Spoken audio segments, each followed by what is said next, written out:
turn my lights on and I look Oh, horrible. that's all right. you're fine. Yeah. That's all right. That's all right. We look better in the dark ourselves. So, Yeah, I mean, exactly. it's Our, who we our are. listeners wonder why we're going live like this. Why don't we just go sound only? Yeah, but I do not want to talk Tennessee Vanderbilt. That I will didn't not. think so. But I will say this: Vanderbilt actually is a very good team. I mean, Very there's good team. just Well, no, and you knew that going in, and The number one I quarterback am in the country. disappointed by Tennessee's performance because it's not like they don't have tools to compete in that game, and that was a big frustration. But here I am sitting in Indiana getting ready for the college football game, probably of the decade, much less of this season. Yeah. Probably so- more important to Indiana at this point. See, this is Ohio State, Jim. This is what I'm doing. Ohio State, that's like maybe ranks in the top 50, maybe big games. Well, This is Indiana's biggest game. Yeah, that's true. Well, yeah, but Kurt Cignetti doesn't treat it that way. But Right. Kurt Cignetti's a good lesson for political activists like us who are concerned about what's going on, because it's like, just do the dang job, and either you're good at it or you're not. Sacrifice to put yourself into a position where you can win, because that's what he did. That's what he He did. left the Alabama program to go coach. He went from IU to IU, right? Yep. Correct. Yep. So he went to Indiana University, Pennsylvania, which, you know, is in terms of football coaching is a nothing school, but he just did the work and then won. So I don't know. I'm not saying that to bolster what Indiana's prospects are this weekend, but what you do have is literally the two best teams in the country are going to be playing this weekend. There's no doubt about it. I heard you guys while I was in the background just before this, talking about, you made Jim the right point. Indiana's defensive front is a killer defensive front. And in fact, in many ways, that's the reason why they were able to beat Oregon earlier in the year. If you really think, I mean, there were other factors too, obviously. Mendoza, I think Mendoza is the Heisman Trophy winner. I just don't see how you can look at it any different way in terms of his actual play. I know that, there's an argument over. He's got one more Ohio touchdown, State. same interceptions, lower passer rating than Julian. What did you just say? He's got one more touchdown pass, same amount of interceptions, and a lower passer rating than Julian Saint. Yeah, and he's won big games where it was close. Now, I'm not saying that this is an argument for who's the better team. I'm talking about the better quarterback. That Penn State pass to Cooper at the end of the game was definitely one of the best, guttiest, excellent passes that you've seen from a college quarterback in a long time. It was an even better catch of the decade too. Huh? Yeah, it was an even better catch. That's not to take away from what Ohio State has behind You're going to have center. to come back next Monday. And what Vanderbilt has behind center, by the way. I agree. I mean, there's some really good players out there. But anyway, the point I'm making is this is the game of the century. I think you have to give Ohio State the edge. And I'm an Indiana University graduate, for those who don't know. But I'm a Tennessee Volunteers fan because Indiana abandoned their program until now. Anyway, so I'm enjoying it. But Ohio State gets the edge. There's no doubt. This is a lot of a team that just won a national championship last year. You have to give them the edge. But I will tell you this: any Ohio State fan that thinks, Indiana's nothing this year, and we're just going to do what we did last year, you are totally fooling yourself, people. You may pull this off, but it ain't going to be like last year, because I don't think any Ohio State. I'm in every Ohio State chat room. Trust me on this. Nobody is taken all year long. Everyone's like, "Damn, Indiana's for real, man. They're a great team." I think the difference here is that, for me personally, if I'm the coach and I know I'm guaranteed a playoff spot, probably a first round bye, right? Both teams, if the game's close, both teams get a first round bye. Regardless of this, even if it's not. I'm thinking I think even if it's not too, I think you're right, Jim. Do I play my starter? Do I risk the playoff run for the Big Ten championship? Well, everybody wants the trophy. I get all that. It is important. My philosophy is you play the team you have.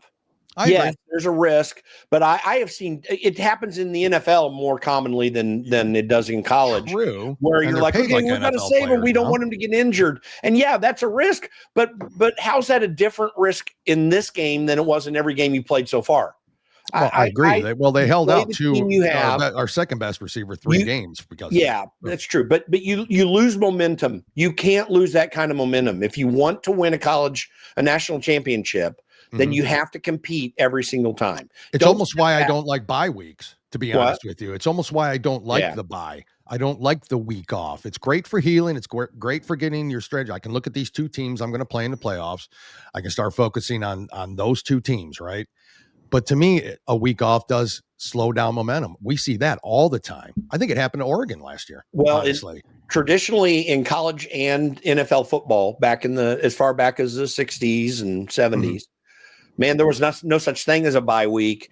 And these guys were beat up at the end of the season. I can accept a bye week. I think getting 1 week to kind of recover a little bit, wherever that is good. But that aside, a bye week's different than sitting your star quarterback that ought to be winning the Heisman Trophy. Why would you do that? Yeah, he's and again, there's always that risk. That risk exists no matter what. You're not reducing in any significant way the risk that you've already had up to this point. So play the dang game. If they beat Ohio State, then they've got momentum going in to the playoffs. And they will have put a bug in Ohio State's head because they're likely to meet for the national championship again. They're going to be in different brackets. Let's just be honest about it. Particularly if it's a close game, they've got bye weeks in different brackets, right? Yes, everyone's going to be looking for the rematch. So you got to get in Ohio State's head with a win if you want to have a chance to beat them on the biggest stage in college football. And so I'm all for. I'm all for playing it. But listen, I think, honestly, you have to say, because of their experience winning last year, you have to give Ohio State the edge. They deserve the number one spot. I think it's really hard to say IU should be ranked number one. These are the two greatest teams right now in college football, though. There are no teams right now that come anywhere close based upon what they've done this year, based upon the actual tools that they have. I don't think you can make an argument that there's a team that comes significantly close to them. Like Texas Tech's got a great team. You know, they're impressive. There are a few other teams. And by the way, don't hold the Penn State win against Indiana either. Penn State was actually a really good team that just had a bad year and had their coach kicked out. These guys were inspired to play a game against a team that they have had some dominance over. And so they came up. I think every one of those coaches on Penn State that coached that team that day, they deserve a good job after all this. I agree with that too. Great job that there. Penn State. I had to put this up there. I'm sorry, guys. This is heartbreaking. You and I were talking about that just before. Yeah, OSU coach Brian Hartline agrees to become South Florida's head coach. Now, by far the best receiving recruiting coach in college football. And an Ohio State alum and everything else and full-blown Ohio State. That hurts. He's going to coach through the playoffs, but what does that do to Chris Henry's recruiting next year? What does that do for recruiting? And he became the offensive coordinator this year. What happens at this point to Ohio State after that? Now, does it become like a Jim Knowles? They get rid of him. They bring in Matt Patricia, who I was shocked at, but damn. I mean, that guy's just got a defensive mind. So that hurts. Indiana and Ohio State are the two most rounded teams. Okay, because both have good offenses, both have really good defenses, and their special teams have been solid all year long. And so I think, as far as but again, you've got to see how they play on the field. And it was special teams that lost that game last year for Indiana. Like, they would have been in it if it hadn't been massive special teams problems. Exactly. And they fixed it. 13-point shift. I mean, let's just be honest about it. Yep, that's true. But we know. Good luck to the Hoosiers. To me, if it's a loss, it's not the biggest thing in the world for me. No, they're coming back together again. Yeah, they are. It's just funny. It's just funny how different it's funny how each fan base is reacting to this. Like Indiana's this is the biggest game Indiana football has ever played. I don't care about the 60 Rose Bowl or the 40 Rose Bowl, or I don't care about that. 67. This is the biggest game that Indiana's played. Again, maybe top 50 for Ohio State.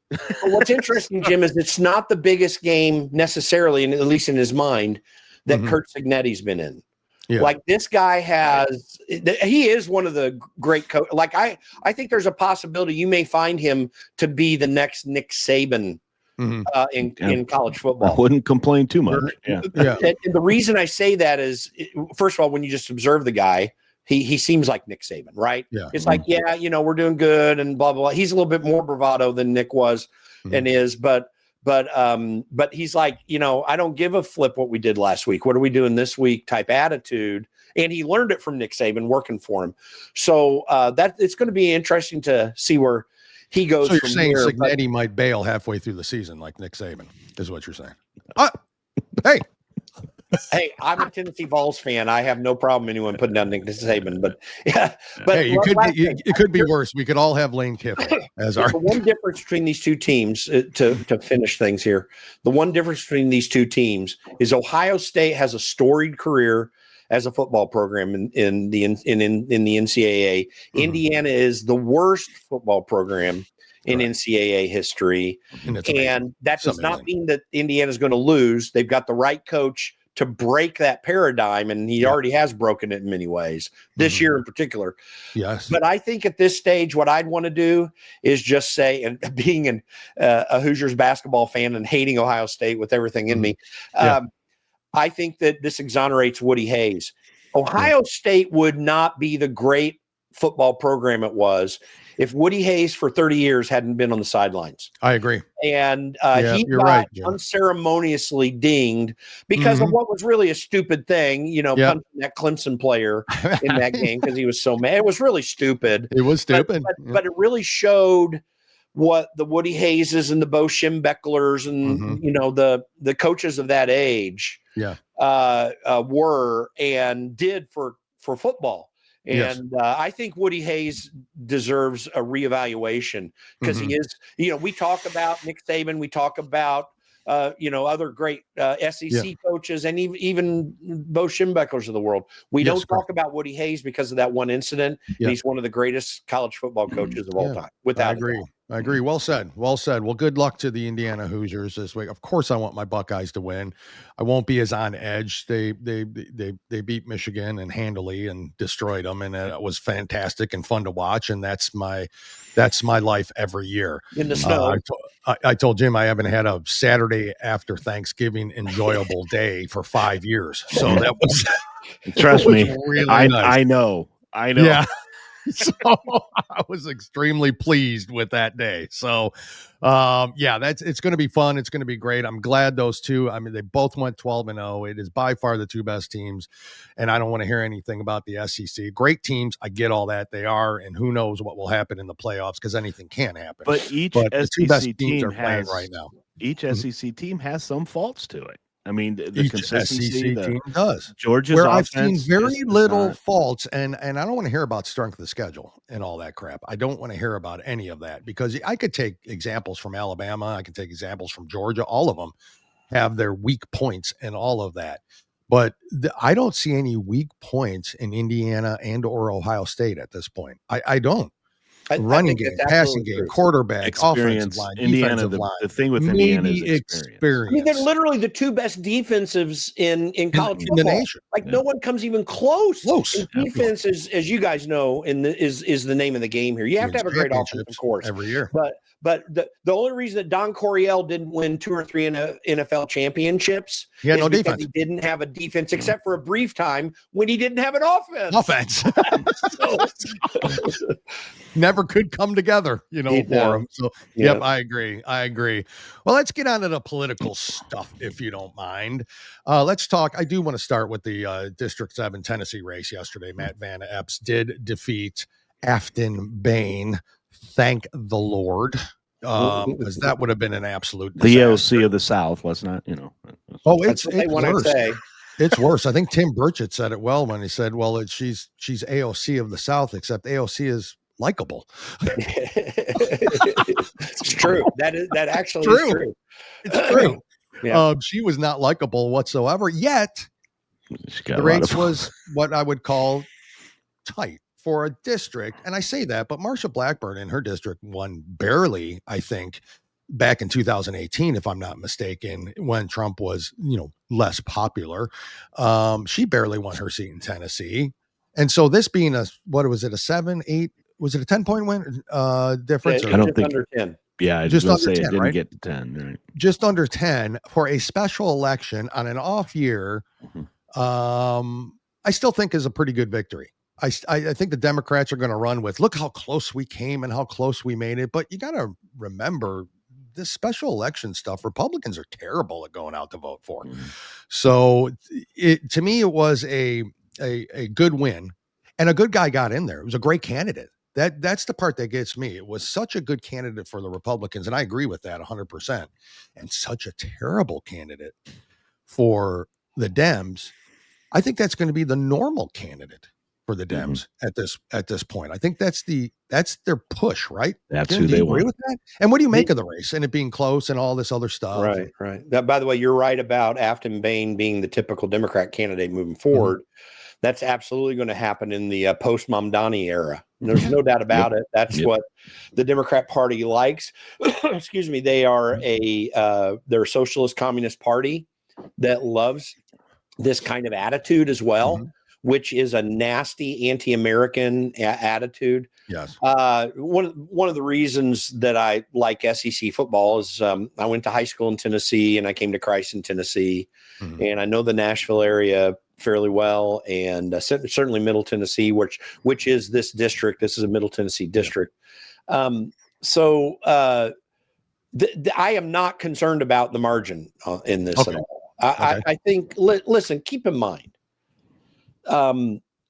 Virginia and New Jersey are used to having November elections in odd years because they do every odd year. Yeah, correct. I mean, a lot of people don't know those two states are running elections every year. Yeah, it's crazy. Yeah. So they're sort of used to that, although the turnout is lower, obviously, because it is an off-year election.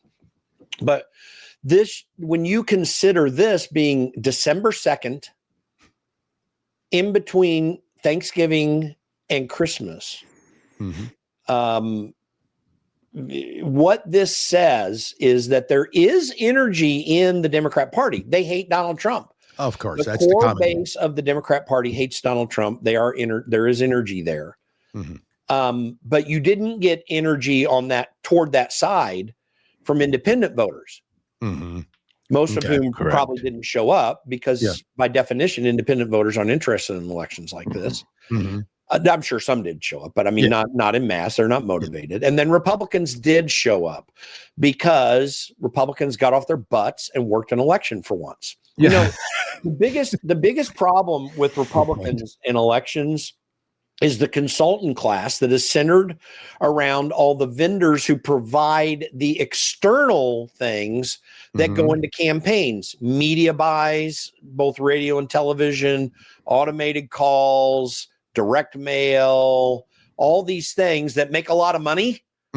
This is what runs Republican campaigns. That's what Republican campaigns do in DC. I mean, I observed this both working on Capitol Hill, going over to NRCC to make phone calls, because you can't make fundraising phone calls on Capitol Hill. It's against the law. So when I was able to pull aside in the late afternoons to make phone calls, I'm over at NRCC. I'm observing these people. I'm at RNC's right there too.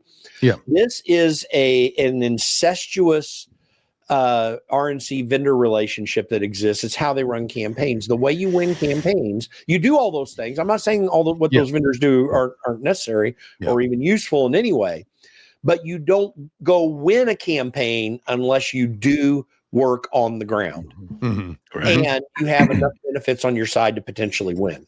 Yeah. So they worked it. They had to get off their butts because it seemed like it was close. There were polls that showing it in the margin of error. Yes. And it wasn't in the margin of error. Like the polls were wrong again. Let's remember that. Just like it was in New Jersey.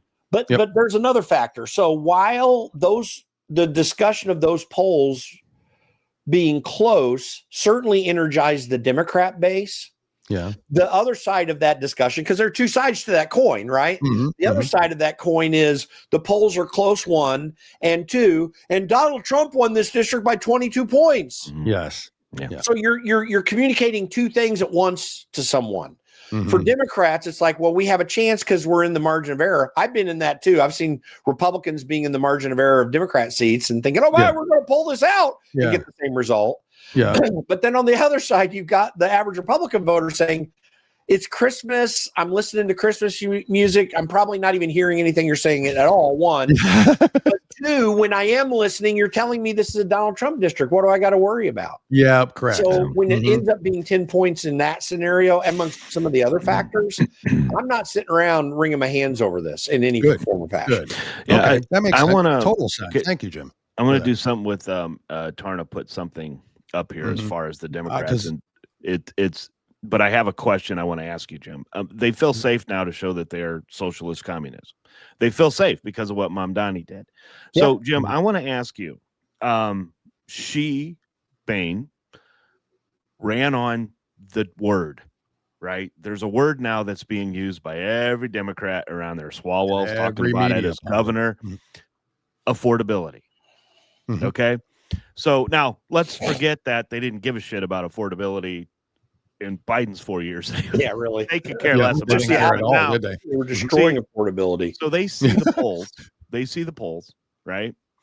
And they see that is the big thing for Americans right now, affordability. So they're running with that. They're and some successes, unfortunately, they're having. But my question to you, Jim, in your experience with elections in New Jersey, okay, because this kind of feeds in with what we're going to talk about for the rest of up until the midterms. In New Jersey, the largest issue was affordability. Okay.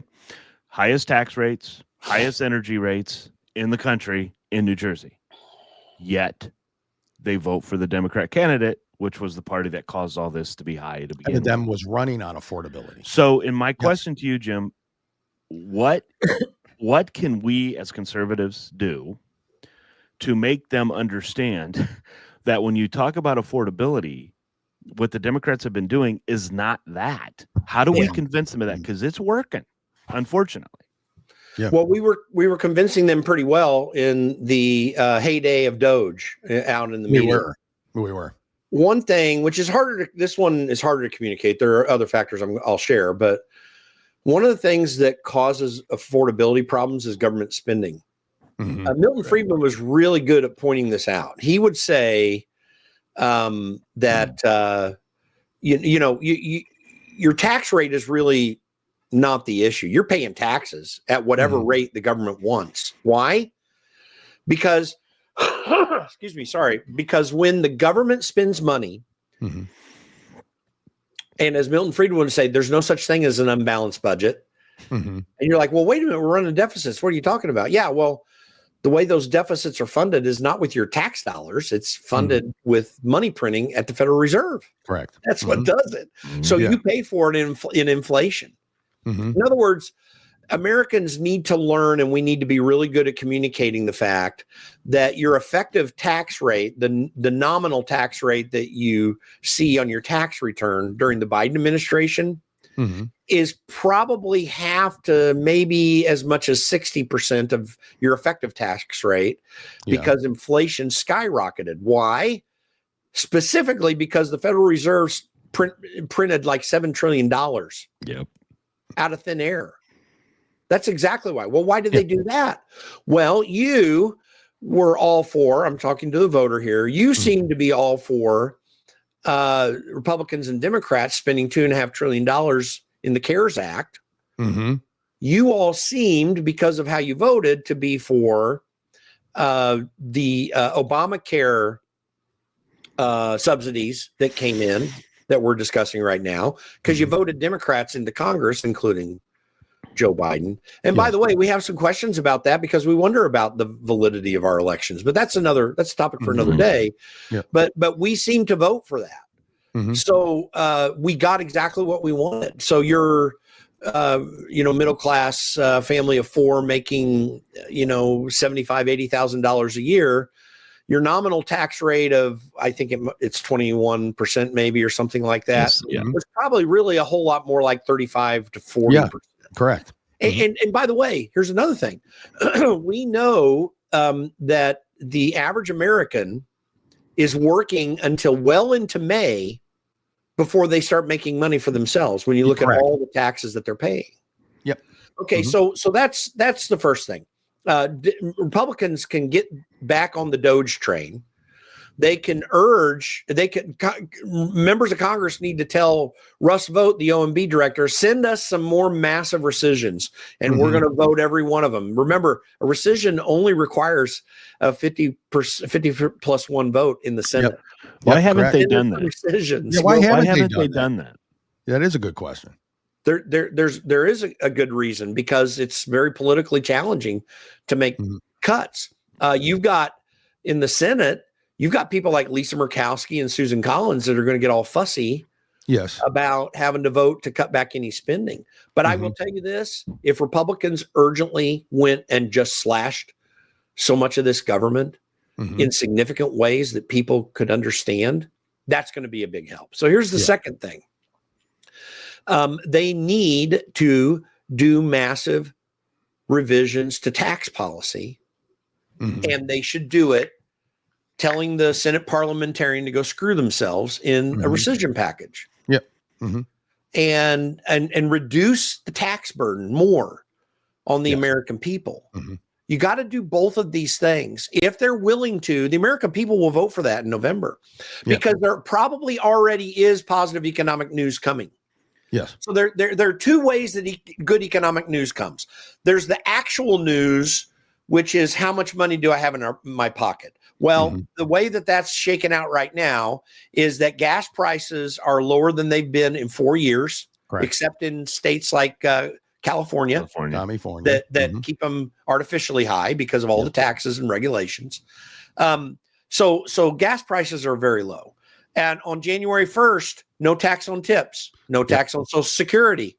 Like that, those are key voting blocks. I don't believe in targeting taxes towards getting to certain voters. I think we need, one tax of one sort. But that having been said, practically what's going to happen is those two voting blocks are going to say, hey, I got more money in my paycheck. The people that get tips are going to say, hey, I'm not paying tax on these tips. I got to keep this money. This is awesome. So, and then Social Security recipients are going to say, whoa, wait a minute. I mean, I didn't get the COLA raise that I wanted, but I'm keeping more of my money. Correct. Okay, so that's a positive. That actually will have direct effect on the economy too, because of the spending related to it. We are seeing that there are other less easy to codify right now reasons that people feel good about their money, because spending for this Christmas season is already through the roof. Record-setting Black Friday. And yes, and it's often through the roof at the beginning, and we don't know how it plays out for the rest of the time. So we still have some of that to see, but every indication says that it's healthy. So people are both paying cash for those gifts or putting it on the credit card, which I don't recommend. I'm a Dave Ramsey fan. I don't put it on your credit card, but unless you're paid off at the end of the month, don't even do that. But anyway, if they're putting it on their credit card, they're making the calculation in their mind that I can do this because I feel comfortable enough that I'm not going to get myself into a bind. So that's positive economic news. But then the less direct ones are if policy will get passed by Congress in the manner I just described, then the markets are going to look at that and say something very positive. And that allows you to talk up the economy. All of that would be very good going into 2026, and just might stem the tide of the problems that Republicans always cause them to grab defeat out of the jaws of victory. This is Republicans to lose, in other words, is what I'm saying. I agree. Are you a fan of the fair tax and the theory behind the fair tax? Well, yeah, I'm 100% behind the theory behind the fair tax. I think we need to repeal the 16th Amendment. I think we really need a serious effort to get that done, because it would force the fair tax. But the reason the fair tax is good, without going too deeply into the argument, we only have a limited amount of time. But one of the key factors about the fair tax, which for those who don't know, is a national sales tax replacing the income tax. Is that there are two factors about it that are really, really important. One is a practical factor and one's a political one. It is a regressive tax. The wealthy people pay more of it. Because if their spending is greater, right? And that goes into so you don't lose the regressivity that we have. In fact, you may enhance it in certain ways. That's one thing. The second thing that is really important about it is if they can't go back to an income tax and they're forced into a fair tax, then Congress has to make decisions for revenue purposes that relate to the benefit of the economy and not the benefit of their preferred players, or at least that's the tendency. Therein lies the problem for the Democrats. That's right. So, that's right. So now I would get our government back to the scope that it existed in 1913 when we created the Fed and we created the income tax through a constitutional amendment, because then we could go back to a tariff base and some other kind of transaction tax bases that don't hit people directly, where everyone keeps all their income. I mean, if we went to that, if everyone kept all their income without paying any income taxes, this economy would it'd be the best in the world. GDP growth is the minimum. Yeah. Correct. Exactly. Correct. And it would give the people who don't want to work no excuses anymore. Plenty of jobs. Get out there, get off your butt, get a job. I'd eliminate the minimum wage as well, too, for that purpose. I would, too. Would a vote on a fair tax require 60 votes in the Senate? Well, yeah, ostensibly, yes, because of the current rules in the Senate. But that's a function of the rules in the Senate, yes. All right. So you would not want to get rid of the filibuster then, I would say, because of the shoe being on the other foot someday, perhaps, right? That's always been my stance. I have to say that I'm really thinking through that right now. A lot of people aren't aware that the reason the filibuster exists is actually by accident. Tell us. In the late 18th century, the Senate, having initially set its rules when the Congress, at the beginning of the first Congress, was trying to, excuse me, I apologize, it was trying to clean up some of its rule base. And it got rid of the motion to the previous question, which still exists in the House. Motion to the previous question ends debate on a majority vote because, and it can be voice voted too, because it ends debate and goes back to the question of the bill, which means that any debate is related to the vote of the bill, not the substance of the bill itself. So the Senate got rid of that, which is what created the filibuster. So there is, even to this day, no motion to get out of debate on the bill. Except the cloture motion. The cloture motion was created to reduce the effect of the filibuster, the actual filibuster. So these terms get very difficult. And when the cloture vote was first presented, it was a vote of 66% of the Senate. And at that time, we didn't have 50 states, so it was 66%. And then they later reduced it to 60%. Okay. So that's where we're at right now. And that was a way to get past the filibuster, because bills would die forever. With members of Congress holding the filibuster tag. Wow. That's it's interesting, because I've always been so I can't remember. Neil Bortz, is that his name? Yeah, Neil Bortz was the biggest promoter of the fair tax. Promoter of fair tax. So ever since I had heard that initially, I always thought to myself, fair tax, what is that all about? I think even Mike Huckabee talked about it a lot. Yeah, he did. He was a promoter of it. And Bortz backed him in 2008 because of it. And I always thought, well, why are they against this fair tax? What is it that's stopping Congress from doing this fair tax? Is it the control with the IRS, or is it because of the lobbyists and all the kickbacks and everything that may be occurring that we don't know behind the scenes, that the federal income tax creates for these people? So, because it just doesn't make sense. You think a fair tax would be just the absolute one of the most winning causes to champion as a president, and would improve, the popularity rates of Congress and all that. You would think that would be something that they could champion together and make this good for our nation. So what is really behind not doing it?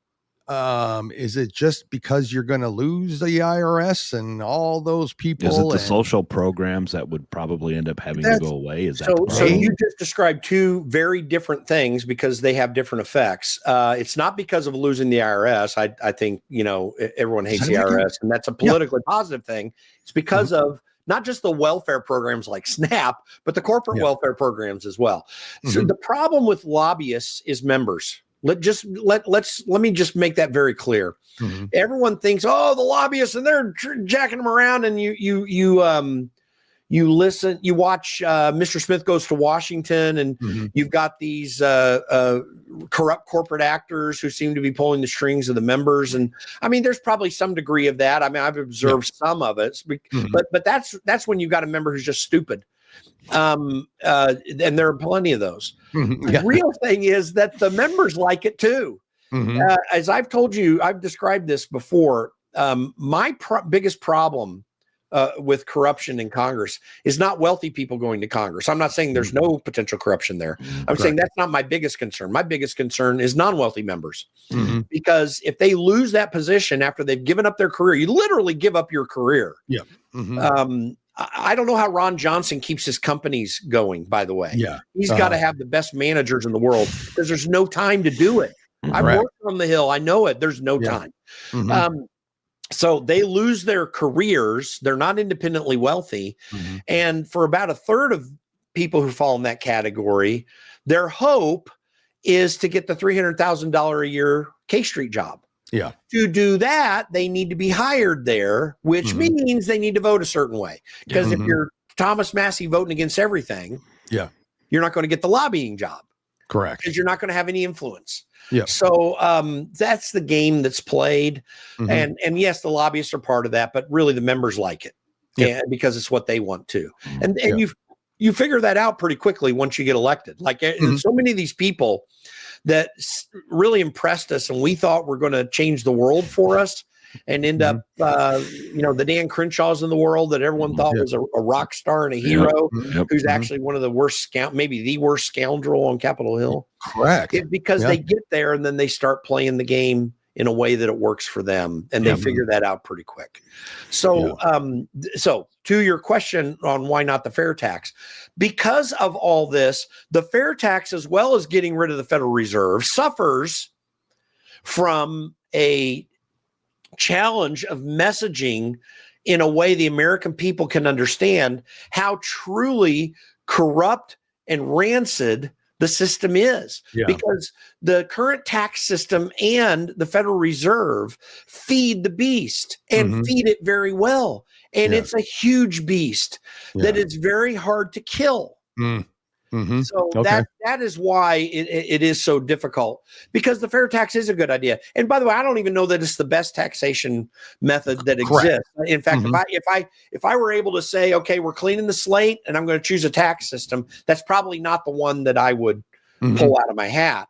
That said, it is so superior to what we're doing right now. And you would put collections in the Treasury Department, not under an IRS that has the authority to literally bypass the rule of law to take you down, because they do. There is no rule of law when it comes to what happens with the IRS. That would go away, and it would just be a tax collection agency, and it's whether your numbers match what you're doing and whether you're committing fraud by not revealing as you vendor what you're actually doing. Well, those systems, I mean, there's fraud that exists outside of the government in those taxing systems, outside the federal government, but those are mostly well established, and we could deal with that. It's such a superior system that no member of Congress wants it hardly, because it takes away every bit of power that they have. It goes with the term limits too. So this is a good one too. Flat tax, which I've heard as well. Thank you, Danny, for bringing that out. Everybody is 2% but here's the problem with the flat tax, and I totally agree with the flat tax. And it would be hard if truly implemented, and if we just picked a number between 10 and 17%, and those are the numbers. I've seen numbers as high as 23%, but in terms of keeping the current revenue, but I don't want to keep the current revenue. If it's somewhere between 10 to 17%, it would be hard to pull that back politically. But trust me, people in Washington, D.C. are corrupt enough to do it. So my problem with the flat tax, even though I totally agree with it, I mean, even God has a flat tax, right? Yep. Yeah. It's so good, but members of Congress will say, and they're going to make you feel really bad about someone that's really destitute or needs help. There you go. To make their little exceptions in it, and we're off to the races again. That's the only problem. That's why we're in the problem we're in. Yeah, we have a lot that of was people valuable that are living off insight onto all of that too, because in just the brief my knowledge of fair and flat tax system itself, it was good to hear your thoughts on that, because it all makes sense. Much just more sorry sense for coughing because I tried to mute myself and I didn't. That's all right. You got Hoosier fever. I get it. It's all right. I got the fever. I've got the Indiana fever, right? Indiana fever. Don't get me down the WNBA track. Okay. Yeah, they've extended it to January though. Yeah. Oh, yeah. Of course. You got to wreak every bit of money out of Caitlin Clark they can. So I know. January 9th, and then they're going to strike, which nobody's going to notice. I'm going to be honest with you. They already are on strike. I'm not even sure they play basketball. I think Caitlin Clark and maybe 2 or 3 others are the only ones that play basketball in that league. And I think they all play for Indiana too. Yeah, that's right.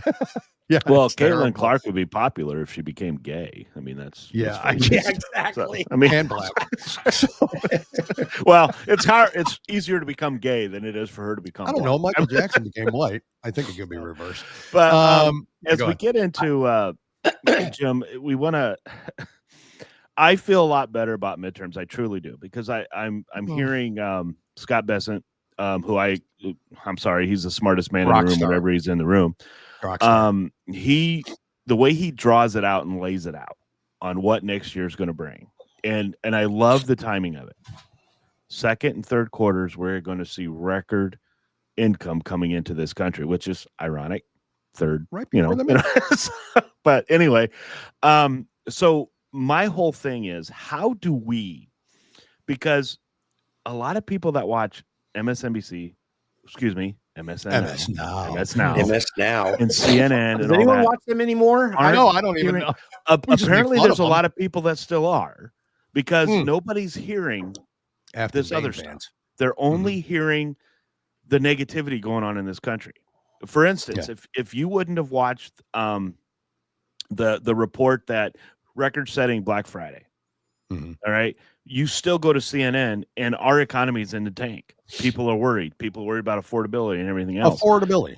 Yeah. And so I'm looking at everything as a whole, and my Christmas wish, okay, because I want to be done with this thing, right? How long into next year are we going to be dealing with the Comey crap, the Letitia James crap, or we're going to go after this person for doing this. We're going to, for instance, the Swalwell, he apparently is doing the whole thing with mortgage and everything on where it's at. When are we going to start seeing people punished for it? I don't want to see, indictments, whatever. I want to see people that are truly punished. If you are breaking the law, then you need to be punished. Now, if nothing's going to happen, then I want Pam Bondi and Kash Patel to just stop talking about it. Stop talking about doing this. Stop doing about that. Yeah. So where are we at in that, do you think, Jim? Are we just going to have, for the next 3.5 years, we're just going to hear about so-and-so's in trouble, yet nobody goes to jail? Yes. That was moving simple. on. I mean, it's really, it is disappointing. I will say this: I'm not negative on Kash Patel like a lot of people are. I'm not as negative on Pam Bondi as I was, although I think she could be more aggressive. I think that there are some very real causes of action that could come in place here. Yeah. I think a court decided to exonerate, for at least in the meantime, because they did not do it with prejudice, Comey and Letitia James. Yeah. But that court had no. I mean, here's why the rule of law may be working, and this will seem odd when it comes to Letitia James and James Comey, because those two cases were thrown out not with prejudice. In other words, they didn't do it on the merits. That judge didn't do it on the merits because they couldn't do it on the merits. Correct. I mean, what that proves is that there's a much greater likelihood for conviction if these cases go to court, go to trial, than there is not. Because he set the precedent for it. That's right. If it were not likely that there was substance to those cases, then not only would the judge have ruled that wrongly, in my opinion, that what's her name was not rightly appointed to the Virginia. That was the case.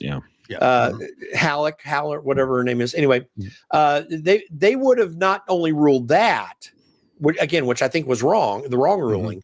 They would have done it with prejudice, because they would have said, not only did you have an improper way of bringing your U.S. attorney in, you got a bad case, and they would have done it. If they could have done it, they would have done it. This actually gives me hope for the rule of law. If Pam Bondi will be aggressive. Now, that was an aggressive move, getting those two cases out for indictment. And we know for a fact that the grand jury met all of its standards in these indictments. Again, another reason why it couldn't be taken out with prejudice, because that judge was shamed. Part of the reason that judge made the opinion is they were so completely shamed by bringing into question whether the grand jury proceedings were accurate or not. And that the judge got slammed down hard for that. So that said, listen, the number one thing for the electorate in November of next year is not indictments. It's not unimportant to them, but it's not the number one thing. The number one thing is what Democrats are calling affordability. By the way, you'll notice that they're not saying inflation. No, you're right. If it were inflation, they would say inflation, and they would tag that on Donald Trump. There's a reason why they're not calling it inflation. Do you guys know what that is before I answer it? The fact that it's not inflation. No, the fact that if they call, but the fact that if they called it inflation, or because listen, inflation is high relative to some time in the past. The problem is the time in the past, because it's 10. high and staying steady at this level because it got high because of Joe Biden, and they don't want to admit that the affordability problem is theirs. Yes. Is the American voter really that stupid? Oh, yes. No, well, no. The American voters are not stupid. I've always said this. The American voters are very slow on the uptake, but they do get it in the end. American voters are not dumb, or at least they've traditionally not been at all dumb. When I consider the support for Zoran Mamdani, there are parts of the electorate that I wouldn't have claimed to be dumb, who I actually think are dumb. I mean, they really do believe what this guy is pushing. And what AOC is pushing. But that said, no, I think by and large, the American people are not dumb. They do see through this. It's just that they're not spending all day, every day thinking about it. They're just trying to get to work and back and raise their kids if they've got them.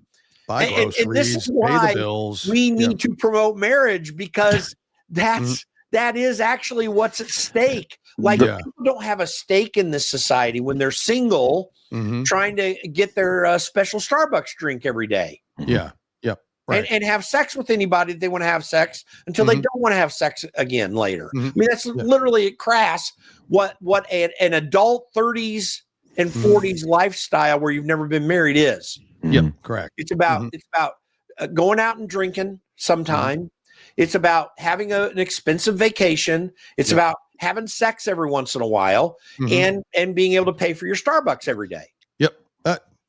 Pretty much. Seriously, it's really, that's how useless that lifestyle can be. And that's not 100% of them. Some of them actually are single, and that's the way it is. But the vast majority of them, that is or if the parents fundamentally what their lifestyle is. Marriage is a benefit to society. It's a benefit to individuals. It breeds children, if you're having them, such that a new generation comes in that's strong and healthy and capable, even in the whole range of bad to great marriages. It's healthy for society. So what's your opinion, Jim, on the I think it was Seattle, right? The new mayor, the mayor-elect in Seattle that still lived at home off the parents. What is your opinion of this? I mean, it's Seattle, right? So you got to take it with a grain of salt, but this is why I think there's truly some stupid voters in the United States, because this person has no life experience yet. And not to mention the fact, whether you agree with Starbucks or not, they attack the largest employer in Seattle by telling people to boycott them. Anyway, Yep. I digress. But so what is your take on that? Is that's not coming to a Midwest town near you? I get it, but is this what we're going to start expecting in these large cities like this? Is that socialism? Is it? I actually do think it comes to a Midwest town near you. It's getting close. It's a generational problem that I think is fed by what I just described a moment ago. The idea that you can not accomplish anything in life and be relied upon to be elected to an executive position like president or mayor or whatever is absurd. Yes. But we've been doing that for a long time. Like, part of this is kind of our fault because we do reelect people who have no experience on both sides of the aisle. Right. By the way, it's mostly a Democrat problem because see, she falls in the Democrat activist class that believes that they accomplished this in the post-Obama era that legitimized those who made a career of doing political activism. Barack Obama made a career of political activism. That's what it was. Official, right? Became a president. And somehow that's supposed to be substantive enough to be president. And FYI, this lady lives with her parents. Barack Obama, in effect, was exactly that kind of president. I mean, he didn't live with his parents, but the money that he received was not related to any productive economic activity of any sort. He never was engaged in productive economic activity, and he still is not engaged in any productive economic activity. And this is what makes Donald Trump so unique, because of many men who have done productive things. Like you'd say Dwight Eisenhower did things productive because he worked in the military, although I think there's some question to that, but it was productive because it was an essential function, particularly in his era and for him in particular. But most guys, have had some degree of life experience going into the presidency. It's very uncommon that you have what Barack Obama was. So is that? But it is happening. It's a trend. Zora Mamdani fits that category, right? In a sense, Bernie Sanders fits that category. Correct. Okay, AOC fits that category in many ways. Oh well, she'll back up and say she was a bartender one time. Okay, great, whatever. Yeah. So was I. Yeah. Every night at home. No, I literally was a bartender when I was 21. Oh, I didn't know that. Yeah. I actually didn't know that about you. But you're still doing productive things, so good for you. Well, my wife, I'm not. But everybody's wife. Isn't that a story for the ages, right? Yeah, that's the story for the ages. Yeah, that's right. As the president, sir, of the conservative caucus, what say you about this infighting within the conservative movement again? So we've got the Marjorie Taylor Greens. We've had the Rand Paul, who champions his causes, Thomas Massey. We have these people. But more specifically, this whole Marjorie Taylor Greene thing, which I think she just got aggravated because she wasn't going to win a seat and got told so by the internal polling, and then started bad mouthing because Trump was like, "You're not going to win. I'm not going to back you on this." And then that whole thing happened. What do you say about all this infighting that seems to happen within the Republican Party far more than you ever hear about it in the Democrat Party, which has always been a problem? Yeah. Well, it's natural, or it can tend to be natural in the Republican Party. Both because we have a bad history of being united, but also because you've probably got a greater variety of thinkers in the Republican Party than in the Democrat Party. But there's one thing I had disagreed with Thomas Massey on in a severe way. And for those who don't know or may not have heard, I was his chief of staff for a couple of years. I have one major disagreement with Thomas Massey, and that's his positive statement about Marjorie Taylor Greene. When she resigned, he spoke of her as a friend, and sad to see her go. I never was a big fan of Marjorie Taylor Greene. First of all, I appreciate her voting record. It actually net was a pretty darn good voting record, and so we all are glad for that. But I think what emphasized my frustration with her is the date she chose to retire. Do you know what that date is? Oh yeah, I do know, and I know the significance. January 5th is when she's going to retire. Correct. And she will have been a member of Congress for almost exactly 5 years. Yep. Now, someone like me, this makes a big difference. I worked on Capitol Hill for 8 years. I was under the thrift savings plan during that time. Yeah. And the way that and members of Congress used to get a full salary for serving for almost no time, and that changed. Yes. It wasn't as bad as people said, but it was bad. Yeah. But now they're on the same plan as everybody else, which this is how it works. If you are a federal employee under TSP, the thrift savings plan, you get a pension equal to 2% per year of service of the average of your top 3 years salary. So for each year, you get 2%. Yeah. You get 2% for 1 year of service, 2% of the top three, the average of the top 3 years of your salary, which for members of Congress is $174,500. It's the same. Yep. For me, it was different. I had a different 3 top years. So you get a pension, and then you are told and encouraged to put money in the thrift savings plan, which is the 401k style side of it as well. Okay. So you get that for every 2 years of service, and you vest into the pension after 5 years. Oh. On January 3rd of next year, she will have been a member of Congress for 5 years. 5 years. Yep. Like if it was this serious, she could have already correct. retired. She could have. Yep. If it But was she that waited important. for the 5 year period. Now, I don't begrudge it. That's the way the system works. Right. Yeah. Correct. You're right. She's not doing anything illegal.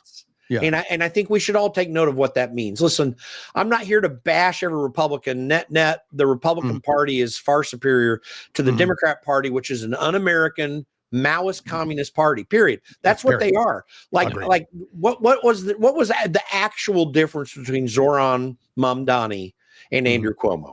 Hardly much of anything, to be I know. That's kind of what, So people were saying, oh, we got to stop Mamdani and get Andrew Cuomo in. Bull crap. Yeah. I mean, come on. It's going to be pretty much the same thing. He wouldn't go quite so far, except that he would go so far because he did during COVID. Yes, correct. Yes. He was a communist during COVID. Yep, okay. Correct. So anyway, the Democrat Party is an un-American party. They don't, they're not wed to the Constitution unless it benefits them in some particular and acute political argument. Yeah. They would get rid of it if they could. They would get rid of your First Amendment rights. They would get rid of your Second Amendment rights. They've already voted with Republicans to get rid of your Fourth Amendment rights when it comes to the Patriot Act, right? Okay, so no, they're not an American party. The Republican Party, which has its severe problems like the Patriot Act, is far superior because you still have the ability to possibly assert the Constitution, but they do a sucky job at that as well too. But I'm willing to go on that side of it. But this is what we've got to evaluate when it comes to a Marjorie Taylor Greene. Like there were some very good things about Marjorie Taylor Greene, but at the end of the day, she's playing the system. The system that frustrates her so badly, she's now taking advantage of. Correct. Like on principle, if you're trying to bash against the system, then don't take the pension. Correct. Which FYI is only 2.5% per year. Sorry. Which is only like, I think 15% of her income. Like she's going to get a 15% of her income pension plus whatever she put in to the actual savings plan through deductions.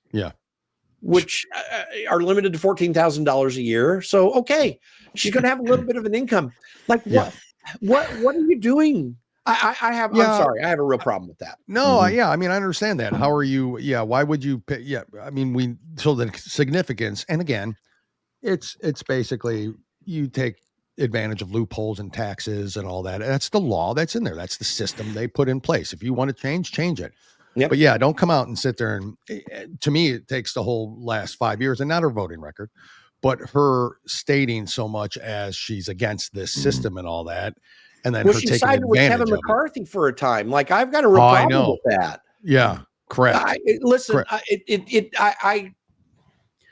We really need a radical transformation of who we're willing to elect to Congress. Yeah. We need to set our standards very high. And frankly, the American people do have a high standard. But I'm just urging the American people to no, on paper, they do have a high standard. It's just that they don't express it at the polls. Yeah. They should demand this. Like, for example, this Matt Van Epps guy that got elected yesterday in Tennessee, maybe he'll end up being really great. But I'm going to tell you the statistics aren't really strong. Let me tell you two things about Matt Van Epps that bother me. Yeah. He had a commission appointment by Bill Lee, Governor Bill Lee in Tennessee, who Bill Lee is better than your average governor in a way, but I'm sorry, he's an establishment Republican like they all are. Yeah. Okay, so that's one problem. I've got another problem. I'm not a big fan of former military officers becoming members of Congress. Why is that? Because they believe that you need to be a team and you need to be, you need to follow your leader. Like you take orders from your leader. I've literally heard when I was at Capitol Hill, heard former military officers say that. By the way, I like former military enlisted guys being members of Congress because they got tired of being ordered around in wrong ways, even though they were totally determined to stand in there and do their duty in spite of the frustrations of being ordered. But officers believe in this system, and that's fine. It works great in the military, and that's where I want them to be really good at it. They just need to be bucking the system in DC, and they don't tend to do it. And they never Some do. of them have been really good, but many of them have not. So you saying you don't like Mark Kelly? There, he's a good example of it. There are two people in my years, the 30 years that I've been working in politics, there are two people that I don't want to get elected to Congress typically. Okay. Former military officers and pastors. Oh, okay. And why both of them end up kowtowing to the system? Okay. Because At it's the nature of their thought process, or they just can't get what they're. Well, I just explained the thought process for military officers because they believe in chain of command. Right. Yeah, but what about? I can tell you this: in the Republican conference meetings that happen in HC1 down in the bowels of the Capitol every week,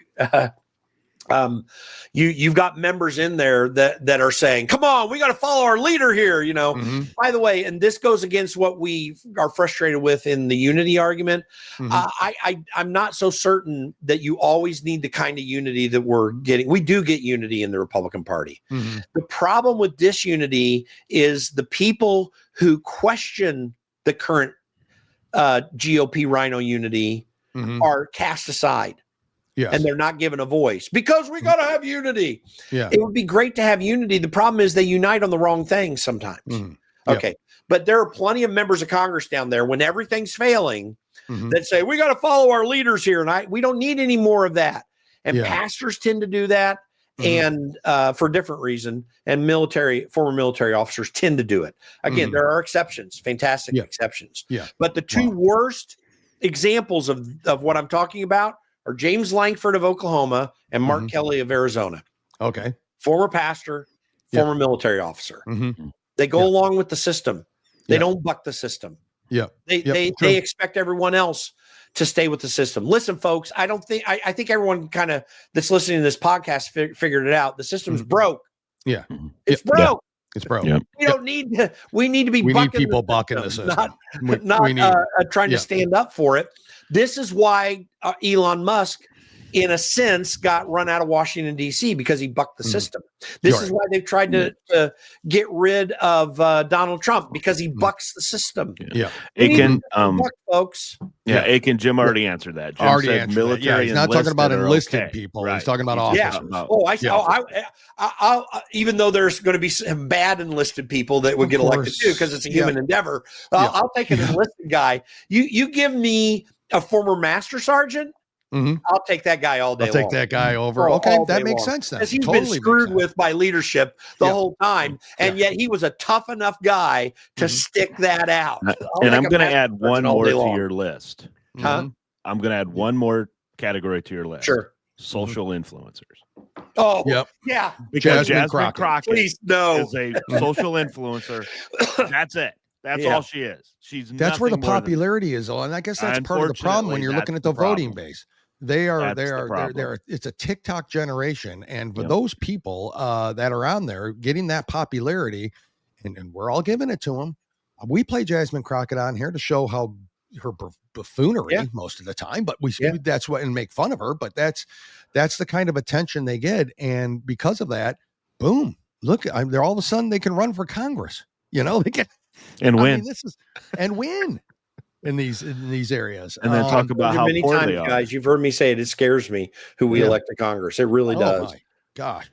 Especially when you hear him talk, and then you hear that she wants to run for senator against Ted Cruz. And you're sitting here thinking there's no way. Yeah. But there's a possibility. There's a way. There's a possibility that this could happen. And there's a way. And remember Rush Limbaugh, the great Rush Limbaugh always said when Barack Obama was president, you can't beat Santa Claus. You just can't. Yeah. And that's what the left is doing right now, making all these promises. Oh, we're going to make the rich people pay for your stuff. Yeah. Okay, cool. But they don't realize it. Here's my favorite one. Government affordable housing. This is my favorite one. So the government's going to supply you with a house. You don't own a house. Yeah. The government owns the house. Owns your house. This is why I'm saying, Jim, I'm sorry. I disagree one little bit with you. I do think there's some stupid voters out there. Uneducated voters, let's just say. Uninformed. And every one of us is stupid to the extent that we're unwilling, for example, to consider getting rid of the Social Security system. Yeah. Like a lot of people that it was a stroke of genius, political evil genius by FDR creating Social Security. Who wants to get rid of Social Security? You mean our seniors, our most important people. Yeah. Not only do you have grandma mad, you have everybody who loves their grandma mad. Like this is a huge problem. Yeah. And this is what government things do. Yeah. By the way, it is the states can do things like these welfare programs we do out of the federal government. To be candid, if we got rid of every one of them, they'd get picked up in the states in some certain way. Of course. Exactly. And that's appropriately where they belong. Correct. But no one wants to get rid of Social Security. And I understand the challenge of that. I even understand the practical challenge of that because I know people who receive Social Security checks and I know the effect it has on them. Correct. Or would have on them. I mean, I get that. Well, you've got to transition away from it. It's both a practical and a political concern.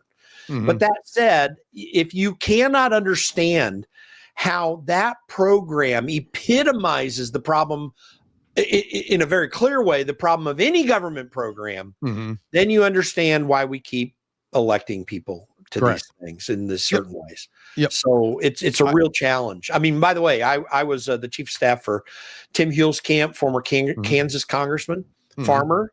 Yeah. First district of Kansas, the largest ag district in the country, with a lot of windmills. Yep. And he rightly opposed the subsidies that the energy department gives to all the windmill manufacturers, both in terms of the tax breaks they get for manufacturing, and then the tax breaks and subsidies that are given to those who generate the electricity with them. He opposed all that. Yeah. And he had people so angry with him in his district because in Hutchinson, Kansas, which was in that district, you had a major manufacturing firm of these windmills. Of right, because they're all over freaking Kansas. Correct. You don't have to move them very far. Yeah. And you would not believe the blowback he got from that. But it was an obviously bad government program. Yes. And we know now it's a much worse program than I think a lot of people realize then. Correct. Now we know more. Yeah, you're right. You're absolutely right. Wow. Jim, thank you again for coming on. As always, it's always a pleasure. I learn so much, and I always feel better after you leave, which is good. By tomorrow, I'll probably feel bad again.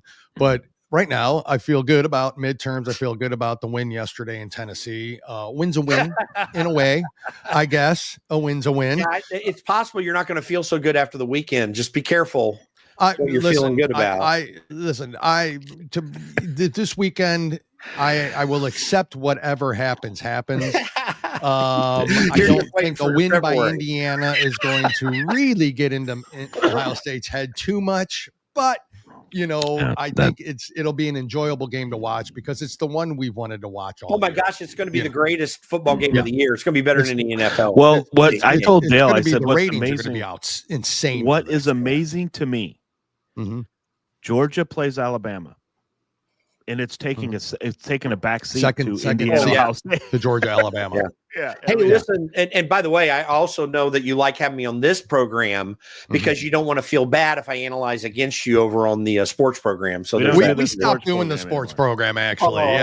We did. So we mix it all in now. We mix it all in now. That's right. Okay. See, what you did is you blew it because we were actually going to have to talk about soccer, and we just weren't going to do that. Yeah. Well, no, I wouldn't make you do that. It's just that I would. I'm a huge but no, it wasn't. I'm kidding. But note this though too. It is very interesting with all the realignment in NCAA football.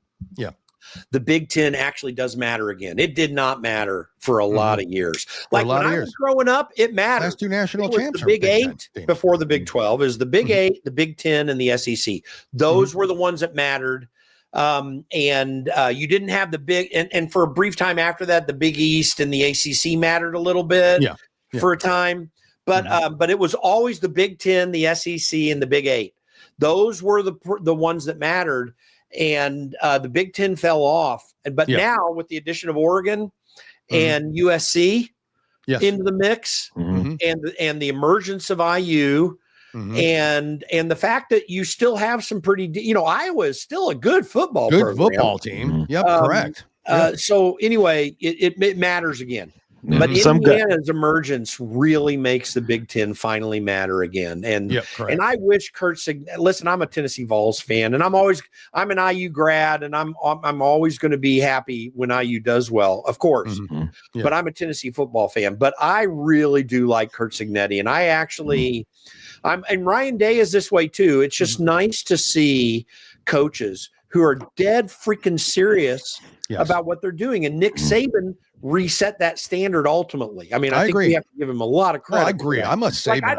I love Nick Saban. Of the world I'm nothing against to be our examples, right? I really don't. And I don't just say that because what he did to Tennessee or the bull crap he just did to Ole Miss. But that's one thing. But I don't want people like that. I'm not interested in them being the examples. We need the Ryan Days, the Kurt Cignettis, the Urban Meyers, the Nick Sabans. These are the people that can actually help us in our overall cultural outlook, where we need to understand that what made America great is that we always wanted to win. We always wanted to do well. We never were into primarily winning at all costs. We've always had some of that, but that was not how we did things. We were about winning in the rules and winning with vigorous effort and not accepting failure. Correct. And guys like this reintroduce that. Where I like Ryan that's Day. A good analogy to bring it into the political scene of today from those two men, those 3 or 4 men you mentioned, but currently those 2 men, Cignetti and Day, that they, within the rules, fight till the end. You don't stop till the clock stops, right? That kind of, but then do it with dignity. The funny thing about this as well. At the same time last year, Dale wasn't talking so highly of Ryan Day. They wanted I like Ryan Day. Why I really like him, and I truly do, because of what that. Why do you remind me of all this all the time? Because that guy had to go through what he had to go through last year. I mean, every Ohio State fan wanted that guy done. Wanted him, the best thing that happened to Ohio State was that loss to Michigan last year, and the worst thing that happened to Michigan was that win against Ohio State last year. Trust me. Because Ryan Day, know that now in hindsight. He was able to fight through all of that. Hearing all this stuff kept his team focused. Heard it from me. Won the national championship. This is what we want, guys.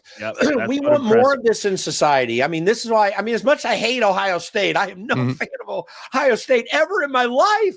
Even in the Woody Hayes era, a shame. It makes me question your sanity. But the thing is, when I back and I hate Alabama, right? I'm a Tennessee Volunteers fan. Agreed.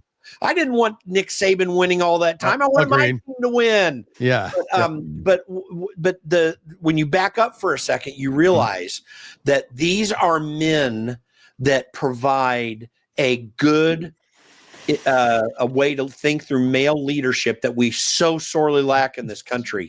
100%. And Ryan Day, what he went through is an example of that. And he should be praised for that. The Woody Hayes firing way back in the day, correct, was an early woke thing. Yes, right? it was. I mean, he should have been reprimanded. That was really stupid. Right. I agree. But to get rid of a guy like that who's a winner and who was not a winner at all cost guy, but he and Bo Schembechler both, they weren't liars and cheaters. Nope. They just were not even going to stand allowing the other one to win. Correct. I mean, you need that in a society. It's to strengthen a society. And we've taken off some of the rough edges that existed in their day. I agree. With the Nick Sabans and the Ryan Days and the Kurt Signettis, but it's still a sharp edge, and we need that sharp edge again. It's hard to find those kind of men, in for those positions, So when you do, you keep them, and those are the guys, and that's right.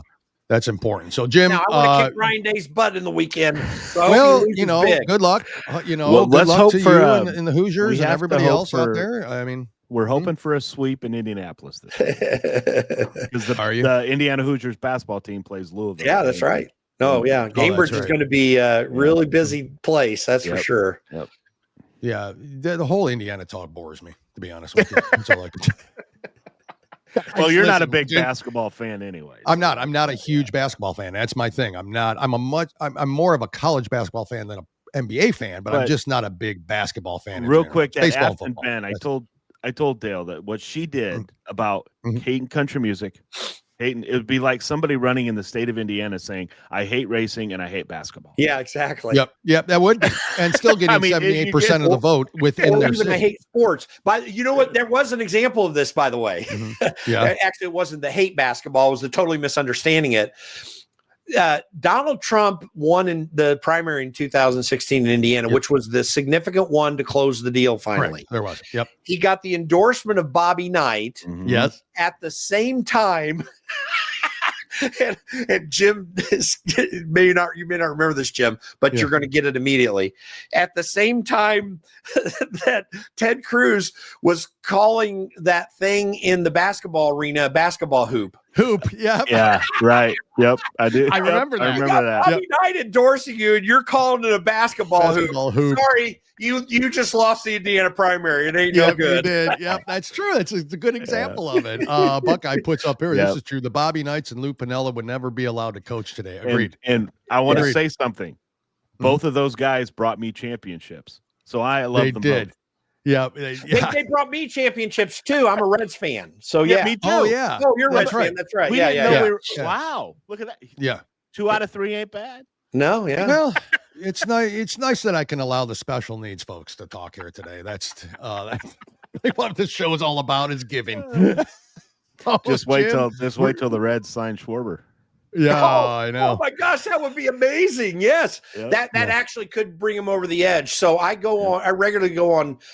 There's a late night talk show host on WLW in Cincinnati, which by the way, I mean, I grew up on WLW. So I didn't grow up on WIBC, other than listening to Rush. But I love being on WLW. But I was talking about when the Reds lost in their divisional series. There's so much talent on that team. Like, that is a team that definitely underperformed based upon what they got on the field. They bring in Kyle Schwarber without losing anything significant. Oh my God. I'm telling you, I personally think that could. I'm feeling pretty good about it. I think it might be the shock. Amazing. It'll be the shock of baseball. I'm glad you shared that. I had not heard that was a possibility. That would be so awesome. He's from Middletown, Ohio. Yeah. So. Yeah. Hey, listen, and by the way, it's just like running in Cincinnati and saying you hate baseball, because Cincinnati really is the origin of professional baseball. It's where it all used to be started. the first game every year, and then they screwed that up. So, used to be the first one that played. Well, Jim, you and I could talk all day long. Yeah, we'll just come back Monday. We'll talk about this game. We'll see what happens. Let's see how people react to the show today, because we're going to figure out if you need to bring the sports back or not. I know. The third host. Yep, exactly. Yeah. Maybe that's true. Jim, we're going to let you go. We got to run ourselves. Thank you as always. It's great talking to you. I love that we can mix the sports and politics, and even it actually makes it even better for myself and Jim as well, because we love talking about that. So thank you for coming on and giving us that. Your insights, as always. You can reach Jim at the Conservative Caucus. You can